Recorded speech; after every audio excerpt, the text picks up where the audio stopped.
சற்று முன் கிடைக்கப்பெற்ற மிக முக்கியமான செய்தி ஒன்று வெளியாகி உள்ளது. தமிழக வெற்றி கழகத்தை கலைத்தார் விஜய் என்ற தகவல் சமூக வலைதளங்களில் வைரலாக பரவி வருகிறது. இதை பற்றி தான் இந்த வீடியோவில் முழுமையாக தெளிவாக பார்க்க போகிறோம். கரூரில் நடைபெற்ற துயர சம்பவம் விஜய் அவர்களது மனதை மிகப்பெரிய அளவில் நீங்கா துயரத்தை ஏற்படுத்தியுள்ளது. களத்தில் விஜய் அவர்கள் இருந்திருக்க வேண்டாம். அவர் சென்னைக்கு சென்றது சரிதான். ஆனாலும் தாவேகாவின் நிர்வாகிகள் புஷி ஆனந்த் மற்றும் ஆதவ் அர்ஜுனா போன்றவர்கள் ஏன் களத்தில் இல்லை? பாதிக்கப்பட்ட குடும்பத்தினர்களுக்கு ஆறுதல் கூட இன்று வரை சொல்லவில்லை. இது எதற்காக?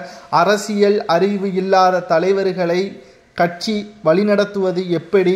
அரசியலில் எந்த ஒரு முன் அனுபவமும் இல்லாத நபர்களை கட்சிக்கு வரவழைத்து மக்களை தற்பொழுது மிகவும் கோர சம்பவத்தை அரங்கேற்றியுள்ளார் விஜய் என்ற பல்வேறு குற்றச்சாட்டுகளும் பொதுமக்கள் மத்தியில் எழுப்பி வருவதாகவும் சமூக வலைதளங்களில் நம்மால் பார்க்க முடிகிறது.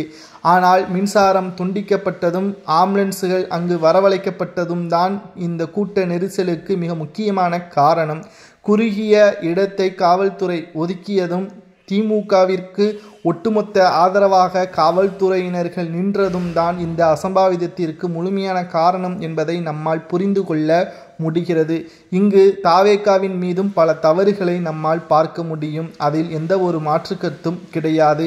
ஆனால் இது திட்டமிடப்பட்டுள்ள ஒரு சதியாகத்தான் நம்மால் பார்க்க முடிகிறது. திமுகவின் ஒட்டுமொத்த வன்மத்தை விஜய் அவர்கள் மீது இந்த சம்பவத்தின் மூலமாக வெளிப்படுத்திவிட்டது. செந்தில் பாலாஜி அவர்களை பற்றி குறை கூறிய விஜய் அவர்கள் அடுத்த நொடியே மின்சாரம் துண்டிக்கப்பட்டதும் அடுத்தடுத்து நடைபெற்ற துயரங்களையும் நாம் வைத்து பார்க்கும் பொழுது நிச்சயம் இது திமுகவின் வேலையாகத்தான் இருக்கிறது. சரி, தாவேகா ஒரு ஆண்டுகள் தான் நிறைவடைந்துள்ளது. தற்பொழுது இந்த துயர சம்பவத்திற்கு பிறகு மீண்டும் மக்கள் பணியை மேற்கொள்ளுமா என்பது சந்தேகம்தான்.